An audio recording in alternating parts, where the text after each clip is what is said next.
नमस्कार दर्शक बंधु पीएम किसान रो 22तम किस्ती को नहीं एबे गोटे बड़ अपडेट आसी। पीएम किसान योजनार 21तम किस्ती चाषी मानू मिल सारी। एबे चाषी माने 22तम किस्ती टंका पई अपेक्षा करी बसिचंती। एथि मध्यरे एबे सरकार पीएम किसान रो 22तम किस्ती टंका को नहीं गोटे बड़ घोषणा करिसंती।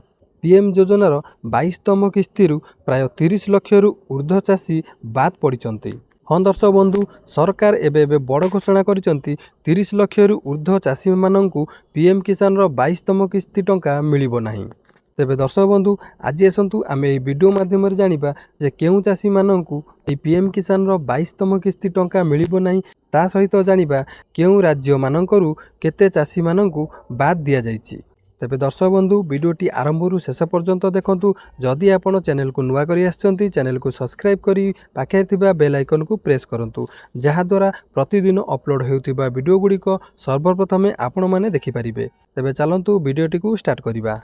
दर्शक बंधु प्रधानमंत्री नरेंद्र मोदी नेतृत्व में केंद्र सरकार 2019 फेब्रुआरी रे प्रधानमंत्री किसान सम्मान निधि योजना आरंभ करथिले।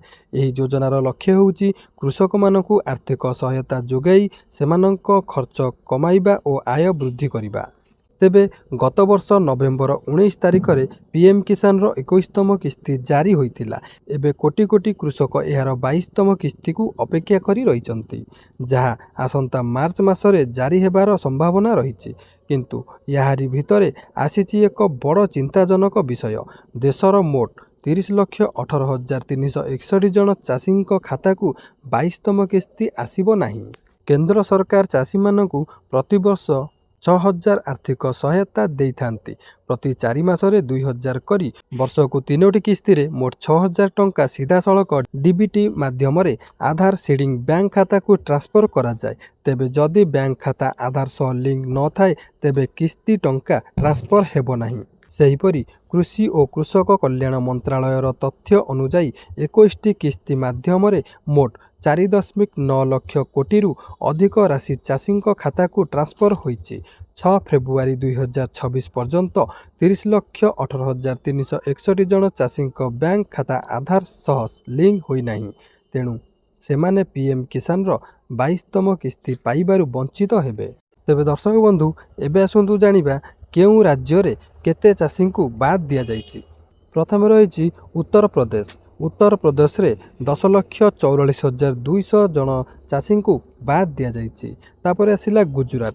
गुजरात रे 2,90,358 जन चाषी को बाद दिया जाइछि। तापर आसिला राजस्थान। राजस्थान रे 2,13,779 जन चाषी को बाद दिया जाइछि। तापर आसिला मध्य प्रदेश। मध्य प्रदेश रे 1,87,011 जन चाषी को ए पीएम किसान 22तम किस्ती बाद दिया जाइछि। तापर आसिला महाराष्ट्र। महाराष्ट्र रे 1,72,379 जन चाषी को बाद दिया जाइछि। तापर आसिला बिहार। बिहार रे 1,39,430 जन चाषी को बाद दिया जाइछि। तापर आसिला कर्नाटक। कर्नाटक रे मध्य 1,30,263 जन चाषी को बाद दिया जाइछि। तापर आसिला पश्चिम बंग। पश्चिम बंग रे 1,22,106 जन चाषी को बाद दिया जाइछि। तापर आसिला ओडिशा। ओडिशा रे मध्य 73,532 जन चाषी को ए पीएम किसान रो 22तम किस्ती बाद दिया जाइछि। तेबे दर्शक बंधु एही राज्य गुड़िकरू एही चाषी मानकू ए पीएम किसान रो 22तम किस्ती बाद दिया जाइछि बा सेमानकू ए पीएम किसान रो 22तम किस्ती टंका मिलिबो नाही। तेबे मोट प्रभावित हेउचंती 30,18,361 जन।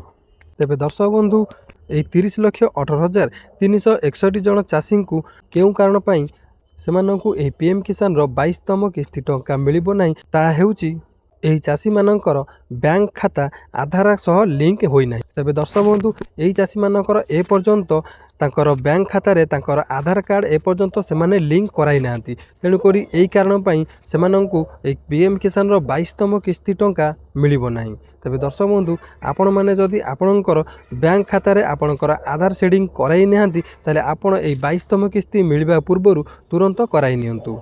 तेबे दर्शक बंधु सभा शेष रही जदि आपण पीएम किसान लाभार्थी और आपणक बैंक खाता आधार सह लिंक नहीं तेबे तुरंत निकटस्थ सीएस सेंटर बा जनसेवा केंद्र को जाई କିମ୍ବା ନିଜ ବ୍ୟାଙ୍କ ଶାଖାକୁ ଯାଇ ଆଧାର ସିଡିଂ କାମ ସମ୍ପୂର୍ଣ୍ଣ କରନ୍ତୁ। ଏହା କଲେ ଅପେକ୍ଷାରତ ବକେୟା ରାଶି ମଧ୍ୟ ଖାତାକୁ ଟ୍ରାନ୍ସଫର ହେବ। ତେବେ ଦର୍ଶକ ବନ୍ଧୁ, ଆପଣମାନେ ଆପଣଙ୍କର ନିକଟସ୍ଥ CSC ସେଣ୍ଟର ବା ଜନସେବା କେନ୍ଦ୍ରକୁ ଯାଇ କିମ୍ବା ଆପଣଙ୍କର ପାଖ ବ୍ୟାଙ୍କ ବା ଆପଣମାନେ ଯେଉଁ ବ୍ୟାଙ୍କରେ ଆପଣଙ୍କର ଆକାଉଣ୍ଟ ଖୋଲିଛନ୍ତି ସେ ବ୍ୟାଙ୍କକୁ ଯାଇ ଆପଣଙ୍କର ବ୍ୟାଙ୍କ ଖାତା ସହ ଆପଣଙ୍କର ଆଧାର କାର୍ଡ଼କୁ ଲିଙ୍କ କରାନ୍ତୁ ବା ଆଧାର ସିଡିଂ କରାନ୍ତୁ। ତାପରେ ଆପଣମାନଙ୍କୁ এই PM କିଷାନର ସମ୍ପୂର୍ଣ୍ଣ ଟଙ୍କାଟି ମିଳିଯିବ। ଯେତିକି ଦିନର ବକେୟା ରାଶି ବି ଆପଣ ପାଇନାହାନ୍ତି ତାହା ମଧ୍ୟ ଏକକାଳୀନ ଆପଣମାନେ ପାଇପାରିବେ।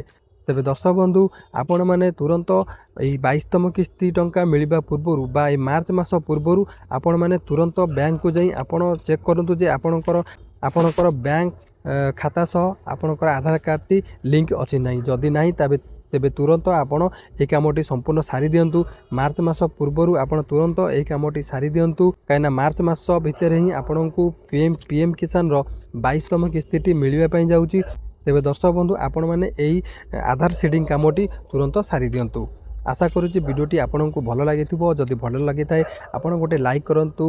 ନୂଆ କରି ଯେଉଁମାନେ ଚ୍ୟାନେଲକୁ ଆସୁଛନ୍ତି ଦେଖୁଛନ୍ତି, ଯଦି ଆପଣମାନଙ୍କୁ ଭିଡ଼ିଓଟି ଭଲ ଲାଗୁଛି ତେବେ ଚ୍ୟାନେଲଟିକୁ ସବସ୍କ୍ରାଇବ୍ କରି ରଖନ୍ତୁ, ଯାହାଦ୍ୱାରା ପ୍ରତିଦିନ ଅପଲୋଡ଼ ହେଉଥିବା ଭିଡ଼ିଓ ଗୁଡ଼ିକ ଆପଣମାନେ ଦେଖିପାରିବେ। ରହୁଛି, ଜୟ ଜଗନ୍ନାଥ।